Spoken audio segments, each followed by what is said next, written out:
कांग्रेस की सियासत में क्या हो रहा है। आज मैं शुरुआत इसलिए किया कि मैं अभी एक ट्वीट देखा और ट्वीट के बाद एक प्रेस नोट भी देखा। इसमें अशोक गहलोत ने लिखा, ये कांग्रेस है, बड़े दिल वालों की कांग्रेस है, यहाँ के नेता बड़े दिल वाले होते हैं, विपक्षियों को भी जगह देते हैं सम्मान में, जो विरोध में थे उनका भी इस्तकबाल करते हैं, वगैरह वगैरह। क्या होता है, कुछ भी सुनो आप तो उसका सिंहावलोकन शुरू हो जाता है। मैं सोच रहा था कि बगल में कुर्सी ही तो लगती थी, वही लगा लेते, विधानसभा के एक दरवाजे से ही तो निकल रहे थे, निकलने देते, कारकेड में एक गाड़ी ही तो नहीं आ जा रही थी, आ जाने देते। मगर बड़े दिल वाले आप नहीं बन पाए। कांग्रेस पार्टी बड़े दिल वाली हो सकती है, यहाँ के नेता बड़े दिल वाले हो सकते हैं, लेकिन आप बहुत तंग दिल वाले निकले, जिसकी वजह से सरकार चली गई। वरना क्या पता आप एक बार फिर से मुख्यमंत्री होते या फिर कांग्रेस का कोई और होता और आप राष्ट्रीय अध्यक्ष होते। मगर बड़े पद पर बैठने के लिए बड़ा दिल वाला होना जरूरी होता है। जैसे अभी तस्वीरों को मैं इसलिए दिखा रहा था कि ये तस्वीरें एक तरह से दिल्ली की कांग्रेस की तस्वीरें हैं, जहां पर लोग अलग अलग तरह से इसके मायने निकाल रहे हैं। क्या सचिन पायलट का कद बढ़ रहा है।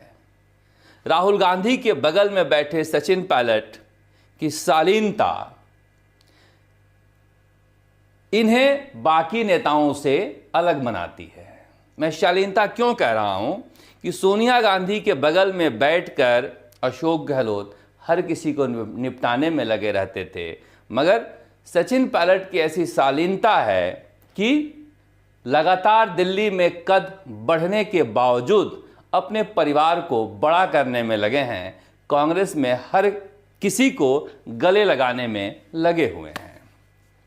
वैसे हमने जो राष्ट्रीय अधिवेशन हुआ था कांग्रेस के 100 साल पूरा होने पर, वहाँ पर भी स्टेज पर इन्हें बैठाया गया था, बढ़ते हुए कद को हमने देखा था। और कद बढ़ रहा है तो इसमें कोई बड़ी बात भी नहीं है। गांधी परिवार के बाहर इतना लोकप्रिय नेता कांग्रेस के पास है भी नहीं, इसलिए दोनों की ज़रूरत है, एक दूसरे की ज़रूरतों को पूरी कर रहे हैं। मगर ये तस्वीर अहम इसलिए है, ये फ्रेम इसलिए अहम है कि इस फ्रेम में कोई और नेता कांग्रेस का बैठ जाए तो उसका पैर जमीन पर टिके ही नहीं।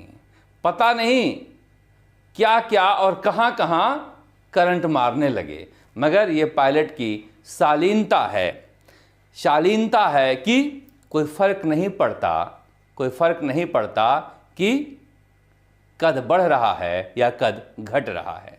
जब अशोक गहलोत ने कद घटाया था तब भी करीब करीब इसी तरह रहा करते थे और आज भी इसी तरह से रहा करते हैं।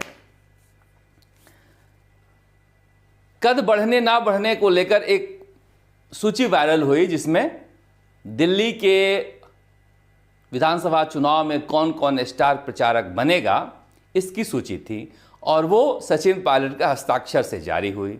लोगों ने कहा कि ये तो संगठन महासचिव जारी करता है, सचिन पायलट कैसे जारी कर रहे हैं। हो सकता है संगठन महासचिव केसी वेणुगोपाल छुट्टी पर हो, इसमें कोई बड़ी बात नहीं है।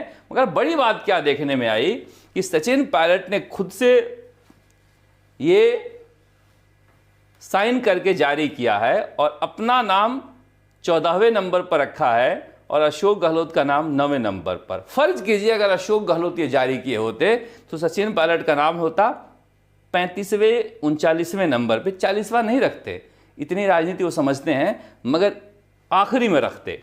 सचिन पायलट का दिल बड़ा इसीलिए है कि बहुत सारे वरिष्ठ नेता जो हैं नीचे हैं, वृद्ध नेता नीचे हैं, मगर उन्होंने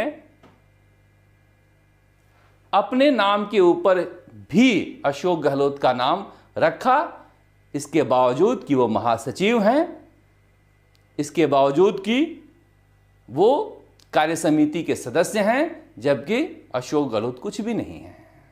इसके बावजूद कि वो स्टेज पर बैठाए गए थे कांग्रेस के बड़ी मीटिंग में उन्होंने अशोक गहलोत का नाम ऊपर लिखा।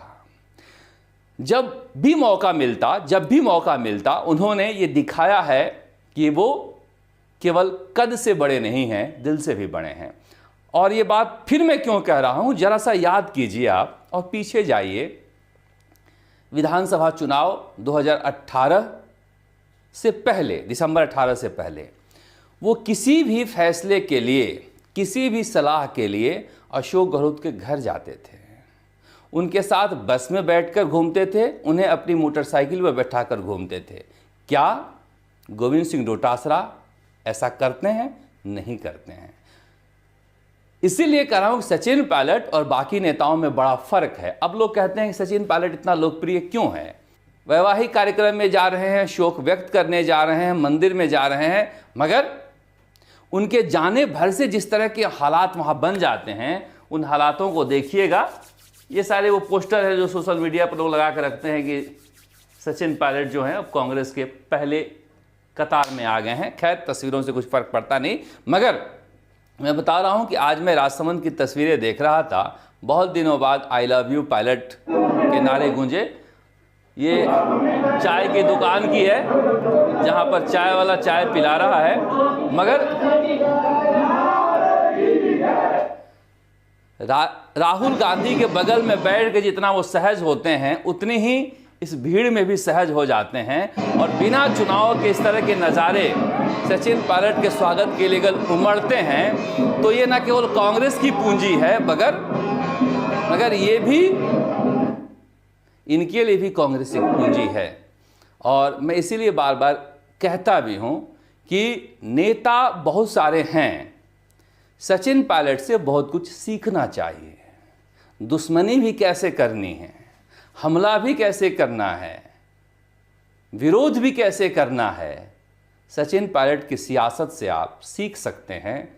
इतनी मोहब्बत अगर मिल रही है तो उसकी वजह केवल एक समाज नहीं है, एक परिवार नहीं है, एक पार्टी नहीं है, अपनी शख्सियत भी होती है।